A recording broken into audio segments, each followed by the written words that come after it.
Dominus vobiscum. Sahabat peradaban kasih ekologis yang terkasih, selamat berjumpa dalam Renungan Harian bersama saya, Romo Alois Budi Purnomo PR, melalui channel ini. Semoga panjenengan selalu sehat, tetap semangat tanpa sambat, dan selalu bahagia.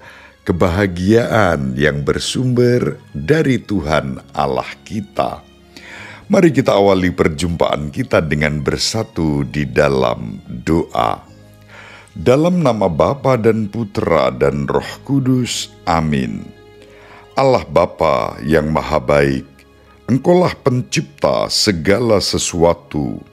Mampukanlah kami untuk selalu bersyukur atas segala karya-Mu dalam hidup kami, dan bimbinglah kami untuk menggunakan waktu serta semua anugerah-Mu dengan sebaik-baiknya. Dengan pengantaraan Tuhan kami, Yesus Kristus Putra-Mu, yang hidup dan berkuasa bersama Dikau dalam persatuan Roh Kudus, Allah yang Maha Esa Tritunggal Maha Kudus, sepanjang segala masa. Amin. Dalam nama Bapa dan Putra dan Roh Kudus. Amin. Sahabat peradaban kasih ekologis yang terkasih, kita melanjutkan membaca Kitab Pengkhotbah bab 11 ayat 9 dilanjutkan sampai bab 12 ayat 8. Bersukarialah hai para pemuda dalam kemudaanmu, biarlah hatimu bergembira pada masa mudamu, dan turutilah keinginan hati dan pandangan matamu. Tetapi ketahuilah bahwa karena segala hal ini Allah akan membawa engkau ke pengadilan. Buanglah kesedihan dari hatimu dan jauhkanlah penderitaan dari tubuhmu, karena masa muda dan fajar hidup adalah kesia-siaan. Ingatlah akan Penciptamu pada masa mudamu, sebelum tiba hari-hari yang malang dan mendekat tahun-tahun yang kau katakan, tiada kesenangan bagiku di dalamnya. Sebelum matahari dan terang, bulan dan bintang-bintang menjadi gelap, dan awan-awan datang kembali sesudah hujan.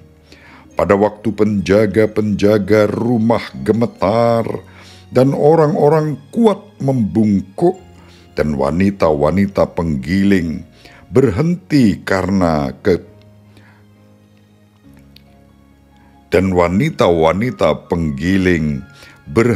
karena berkurang jumlahnya, dan yang melihat dari jendela semuanya menjadi kabur. Sebelum pintu-pintu di tepi jalan tertutup, dan bunyi penggilingan menjadi lemah, dan suara menjadi seperti kicauan burung, dan semua penyanyi wanita tunduk, sebelum orang menjadi takut berdiri di ketinggian, dan ketakutan ada di jalan. Sebelum pohon badam berbunga, dan belalang menyeret dirinya dengan susah payah, dan nafsu makan tak dapat dibangkitkan lagi, karena manusia pergi ke rumahnya yang kekal, dan peratap-peratap berkeliaran di jalan. Sebelum rantai perak diputuskan dan pelita emas dipecahkan, sebelum tempayan dihancurkan dekat mata air, dan roda timba dirusakkan di atas sumur, dan debu kembali menjadi tanah seperti semula, dan roh kembali kepada Allah yang mengaruniakannya. Kesia-siaan atas kesia-siaan, kata pengkhotbah, segala sesuatu adalah sia-sia. Demikianlah sabda Tuhan. Syukur kepada Allah. Sahabat peradaban kasih ekologis yang terkasih, kita sudah melihat di dalam kitab Pengkhotbah bagaimana sang pengkhotbah tampaknya diwarnai oleh pikiran-pikiran yang pesimis. Hidup menjadi gelap, segala sesuatunya sia-sia. Mengapa kita sudah melihatnya? Kalau orang tidak mengandalkan kekuatan Allah dan hidupnya hanya berpusat pada egoisme pribadi, lalu segala sesuatu adalah kesia-siaan. Akan tetapi, kalau seseorang mengandalkan kekuatan Tuhan, hatinya terarah kepada Allah, maka tak ada yang sia-sia, karena Allah telah mengatur segala sesuatunya dalam kebijaksanaannya. Sahabat peradaban kasih ekologis yang terkasih, dalam suasana seperti itu, pengkhotbah mengajak pembacanya untuk mengembangkan sikap takwa kepada Allah.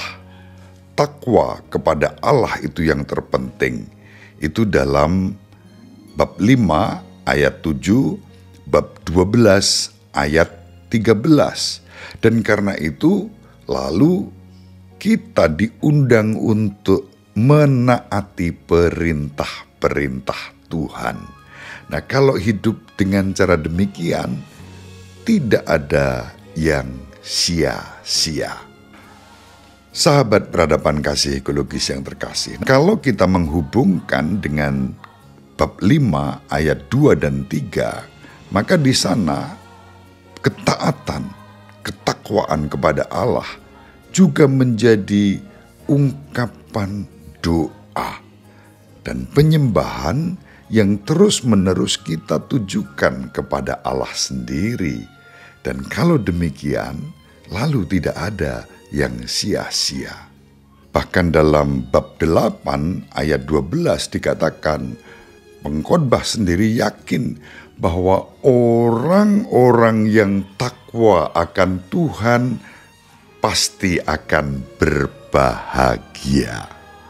Maka sekali lagi, apabila pengkhotbah mengatakan bahwa semuanya itu sia-sia, ya, kalau kita hanya mengandalkan hal-hal duniawi yang bersifat sementara.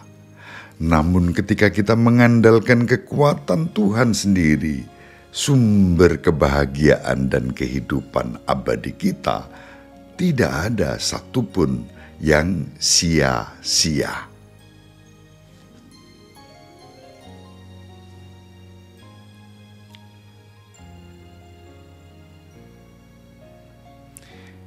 Itulah sebabnya kalau kita hubungkan dengan Injil Lukas bab 9 ayat 43b sampai 45, tampaknya yang bagi pengkhotbah itu menjadi suatu kengerian, ketakutan, penderitaan, kematian, tidak bagi Tuhan kita Yesus Kristus. Bahkan Tuhan sendiri bersabda, "Dengarkan dan camkanlah segala perkataanku ini. Anak manusia akan diserahkan ke dalam tangan manusia."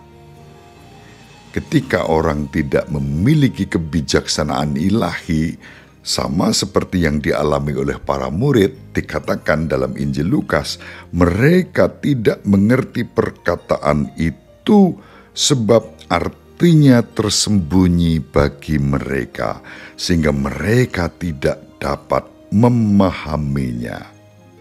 Dan celakanya, mereka tidak berani menanyakan arti perkataan itu kepada Yesus.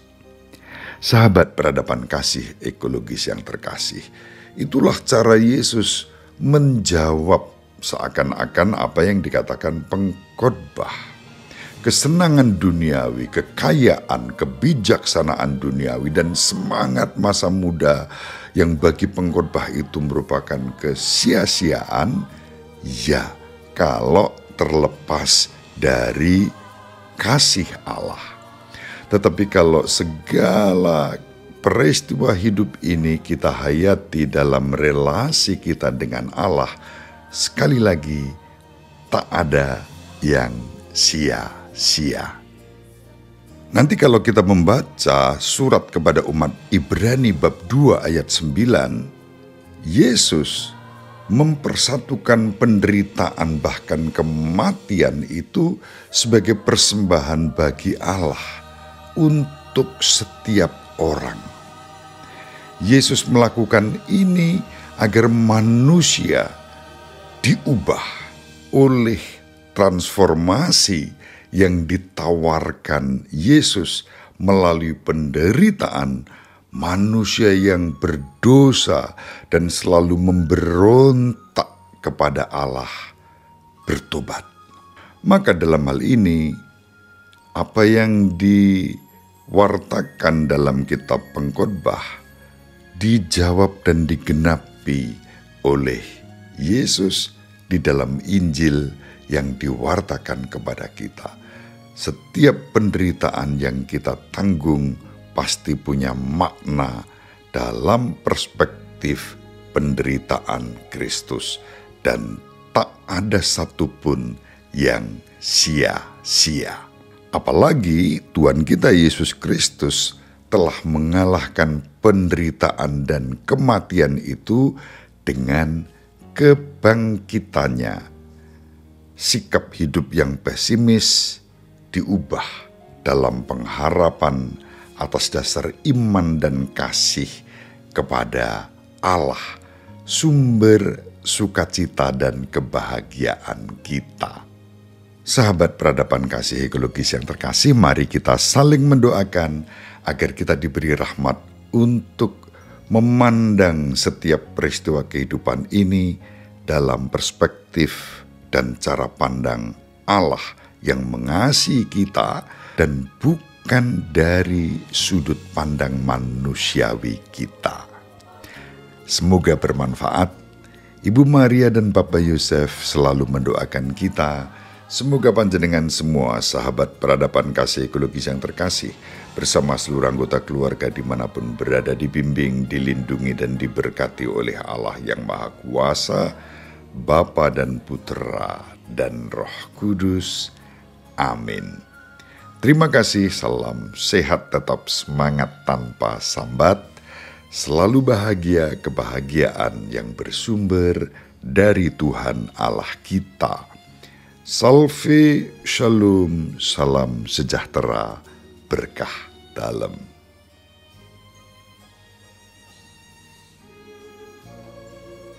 Sahabat peradaban kasih yang terkasih, sampai jumpa pada episode berikutnya. Terima kasih atas kebersamaan kita. Salam peradaban kasih ekologis, berkah dalam.